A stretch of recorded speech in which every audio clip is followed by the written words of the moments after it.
The 3 easiest self-defense stances every civilian should master. In a world where danger can strike unannounced, your first weapon is not a fist or a blade, but how you stand. Whether you're walking alone at night, cornered in a parking lot, or faced with unexpected aggression on the street, the way you position your body can mean the difference between being a victim and walking away in control. Self-defense is not about fancy moves or flashy techniques. It starts with posture, awareness, and instinct, and that begins with your stance. In this guide, we will break down 3 essential self-defense stances, easy to learn, rooted in real combat science, and adaptable for any man or woman with 0 martial arts experience. These aren't cinematic poses. These are forged in the harsh reality of street altercations, designed for survival. 1. The combat-ready stance, aka the fighter's stance. Purpose: prepared for immediate defense or counterattack. Used in boxing, Muay Thai, Krav Maga, MMA. Why it matters: a strong base means you can't be pushed easily. You're ready to move, strike, or retreat. How to get into it. Stand with your feet shoulder-width apart. Take a half step back with your dominant leg. Slightly bend both knees, relaxed but loaded like a spring. Keep your hands up, fists loosely closed, elbows tucked in, knuckles at about chin level. Chin down, eyes forward. Weight evenly distributed, 60% on the back leg, 40% on the front. This stance isn't aggressive, it's assertive. It shows readiness without provocation. The psychology behind it. To the untrained eye, you look composed, but to a would-be attacker, you look unpredictable. You look like trouble. Most predators are looking for easy targets. This stance says, "Not today." Why it works in real life. Let's say someone steps into your personal space, yelling, posturing, maybe holding a weapon. You don't need to strike first. Just by shifting into this stance, centered, grounded, you instantly gain a strategic edge. You can block or parry incoming punches, throw powerful jabs, crosses, or push kicks, sidestep or create space quickly, defend against takedowns or grabs. It's your foundational position, the base camp for any escalation. Bonus: drill to train. Stand in front of a mirror for 5 minutes a day. Shadowbox slowly while maintaining the stance. Focus on transitions. Step forward, backward, and sideways, all while staying balanced. Every time your heel lifts unnecessarily, correct it. Build that muscle memory. 2. The passive defensive stance, aka the fence. Purpose: non-threatening but ready. Used in real-world conflict de-escalation, law enforcement, Krav Maga. Why it matters? It's the perfect stance when you don't want to escalate, but refuse to be a victim. How to get into it. Face the threat with a neutral or concerned expression. Step 1 foot slightly behind the other. Keep your hands raised, not in fists, but palms open, at chest level. Elbows in, forearms vertical, forming a fence between you and the attacker. Keep your weight evenly distributed and heels grounded. This looks like you're saying, "Hey, I don't want trouble." But in reality, you're setting a trap. The power of deception. Violence often starts with escalation. The attacker wants you scared, passive, or reactive. The passive defensive stance uses tactical deception. It gives you the moral high ground while priming your body for fast action.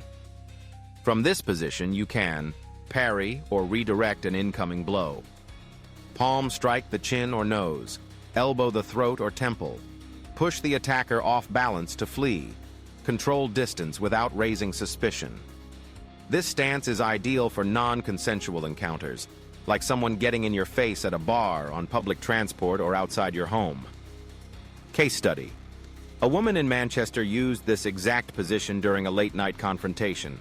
A man blocked her path and began harassing her. Rather than panicking, she stepped into the fence stance, hands up, calmly asking him to back off. When he reached out, she deflected his hand with a quick parry and landed a low palm strike to his groin, enough to drop him. She escaped unharmed. This wasn't luck. It was positioning. 3. The grounded guard stance, aka the close quarters shell. Purpose: protect vital areas in close-range combat. Used in Muay Thai clinch defense, street fight survival, prison tactics. Why it matters: when you can't run and fists are flying, you go into the shell. How to get into it: feet shoulder-width apart, 1 foot slightly back. Drop your chin into your chest.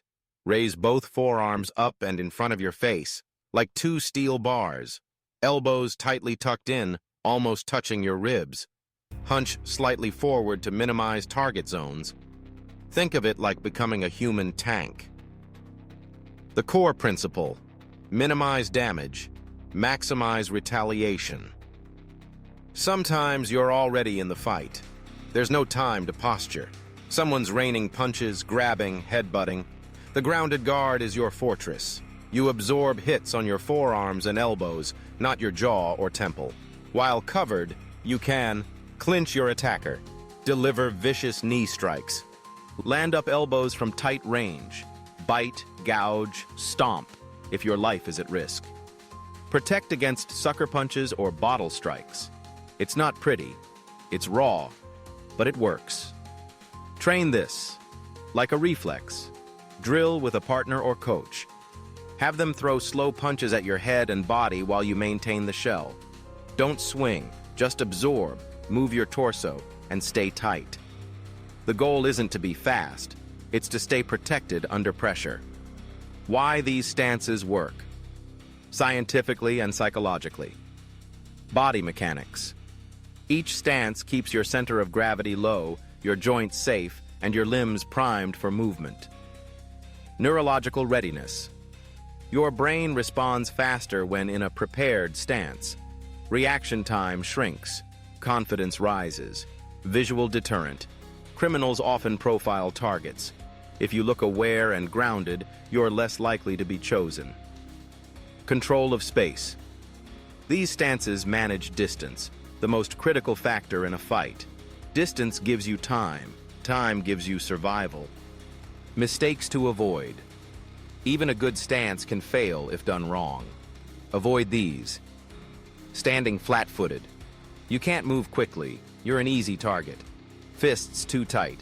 Burns energy and reduces flexibility. Back straight like a board. Makes you top-heavy and easy to topple. Hands too low. You'll eat the first punch. Looking away. Always keep your eyes locked on the threat's chest, not just their eyes. Final thoughts. Your stance is your shield. In the world of self-defense, fancy moves won't save you. Flashy techniques are useless if you start from a weak position. But a solid stance? That's your foundation. That's your shield, your weapon, your message to the world. I will not be easy prey. Whether you're a mother walking to her car, a student walking home, or an office worker waiting for a late train, mastering these 3 stances could one day save your life. And the best part? They cost nothing to learn.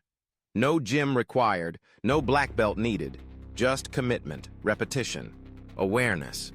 Because in a world full of chaos, the ability to hold your ground is the first and final line of defense.